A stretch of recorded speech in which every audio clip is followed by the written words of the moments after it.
एक ऐसा इंसान जिसने हाथी के बच्चे को अपने कंधे पर उठा लिया, और भारत का एक ऐसा रेलवे स्टेशन जहां जाने के लिए पासपोर्ट और पाकिस्तान के वीजा की जरूरत पड़ती है, और सऊदी अरब में गर्मी से पिघलने वाले इन कारों की क्या है सच्चाई, और एक ऐसी महिला जो 70 साल की उम्र में बन गई माँ, और एक ऐसी महिला जो खूबसूरत दिखने के लिए पिछले 40 सालों से मुस्कुराई ही नहीं है। लेकिन क्यों, और असली और नकली नोटों की पहचान कैसे करें, आज एक तरीका बताऊंगा जिससे आप नकली नोट को आसानी से पहचान लेंगे। तो देखते रहिए वीडियो को आखिर तक। नंबर 1 दोस्तों, आपने साउथ की सुपरहिट फिल्म बाहुबली में अमरेंद्र बाहुबली की भुजाओं की ताकत को तो देखा ही होगा, लेकिन दोस्तों क्या आप रियल लाइफ की बाहुबली के जानते हो? जी हाँ दोस्तों, आज हम आपको रियल लाइफ के एक ऐसे बाहुबली के बारे में बताने वाले हैं जिसने एक गहरी खाई में फंसे एक हाथी के बच्चे को अपने कंधों पर उठाकर बचाया और उस बच्चे को अपनी माँ से मिलवाया। हम जिस बाहुबली इंसान की बात कर रहे हैं उसका नाम पलानीस्वामी है, और वो एक फॉरेस्ट गार्ड है। एक हाथी के बच्चे को मरने से बचाने के लिए अपनी जान को दांव पर लगाने वाले पलानीस्वामी सोशल मीडिया पर बाहुबली नाम से फेमस हो गए हैं। वैसे भी उन्होंने जो काम किया है वो कोई बाहुबली ही कर सकता है।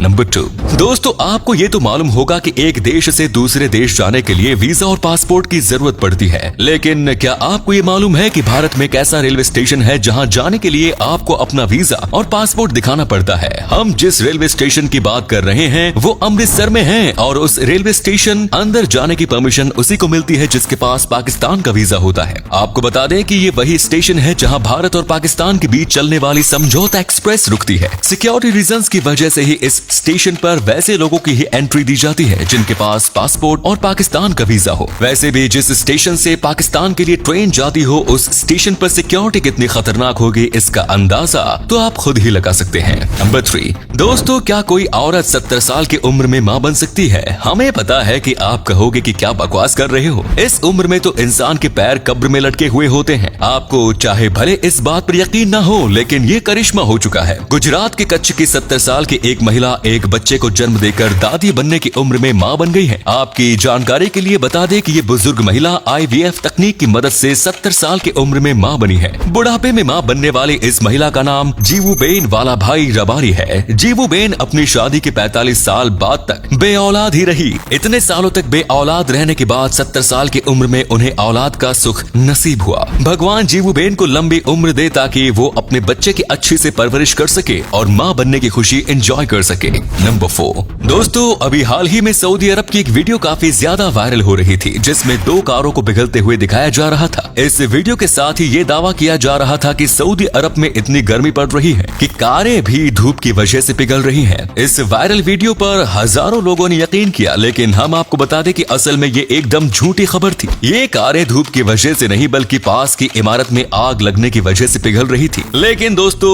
लोगों को फैक्ट से क्या मतलब है, उन्हें तो ऐसी अजीबोगरीब बातें ही अच्छी लगती हैं। नंबर 5 दोस्तों, आमतौर पर लड़कियां सुंदर दिखने के लिए हर वो तरीका अपनाती है जिससे वो दूसरी लड़कियों से ज्यादा खूबसूरत दिखे। लेकिन क्या आपने ये सुना है खूबसूरत दिखने के लिए किसी लड़की ने हंसना ही छोड़ दिया हो? एक लड़की है जो कुछ ऐसा ही करती है। अपनी खूबसूरती कायम रखने के लिए ये महिला हंसना तो दूर मुस्कुराना भी छोड़ चुकी है। हम जिस लड़की की बात कर रहे हैं उसका नाम है टेस क्रिश्चियन। टेस पिछले 40 सालों से एक बार भी नहीं हंसी। उनका मानना है कि इतने सालों तक न हंसने की वजह से ही वो अपनी खूबसूरती को बनाए रखे हुए हैं। उनके अनुसार वो अपने चेहरे को झुर्रियों से बचाने के लिए ऐसा करती हैं। शादी से लेकर बच्चों के जन्म तक इस महिला की जिंदगी में बहुत सारे खुशियों के पल आए, लेकिन इन्होंने कभी नहीं मुस्कुराया। इतने सालों तक ना मुस्कुराने की वजह से टेस का चेहरा अब एक पत्थर की मूर्ति की तरह बन चुका है। कमाल है यार, ऐसी भी क्या खूबसूरती जिसकी वजह से आप मुस्कुराना ही भूल जाए। नंबर 6 दोस्तों, क्या आपको पता है कि साल 2020 और 2021 के बीच बैंकों को 5.45 करोड़ रुपए से ज्यादा के नकली नोट मिले?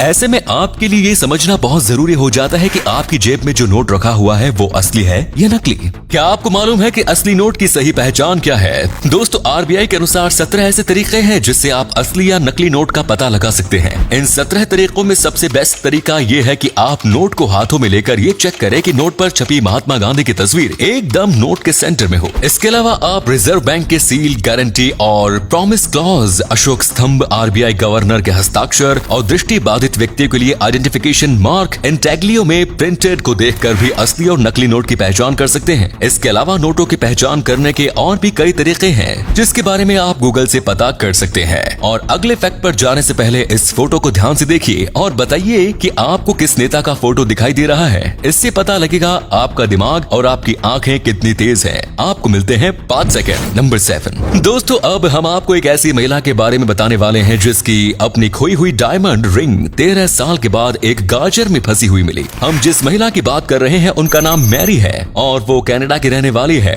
मैरी को 2004 में उसके पति ने मैरिज एनिवर्सरी पर एक डायमंड रिंग गिफ्ट की। कुछ दिनों के बाद ही गार्डन में काम करते हुए उनकी रिंग कहीं खो गई। मैरी ने अपनी रिंग को बहुत ढूंढा लेकिन उन्हें ये रिंग कहीं नहीं मिली। 13 सालों के बाद एक दिन जब वो अपने घर के गार्डन में गाजर उखाड़ रही थी तो उन्हें अपनी रिंग एक गाजर में फंसी हुई मिली। उनकी ये रिंग 13 सालों से जमीन के अंदर ही मौजूद थी और फिर एक गाजर इस रिंग के बीच से विकसित हो गया और इस तरह से इस महिला को अपनी खोई हुई अंगूठी 13 साल बाद मिल गई।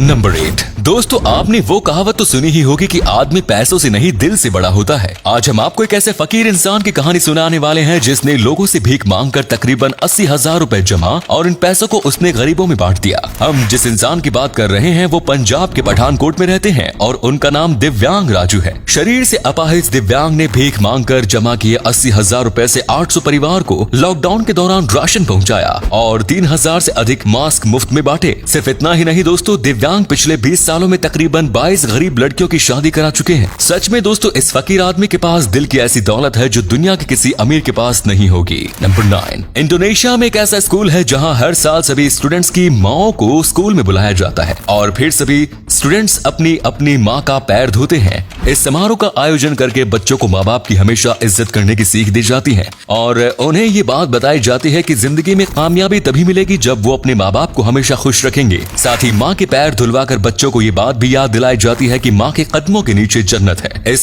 स्कूल की देखा देखी हैदराबाद के एक स्कूल में भी इसकी शुरुआत की गई है। तो उम्मीद है आपको आज की ये वीडियो पसंद आई होगी। अगर हाँ तो इस वीडियो को लाइक करें। इनमें से कौन सा फैक्ट आपको सबसे ज्यादा अच्छा लगा कमेंट्स में जरूर बताएं। इस तरह के और भी इंटरेस्टिंग फैक्ट वीडियोस देखते रहने के लिए चैनल को जरूर सब्सक्राइब करें। धन्यवाद।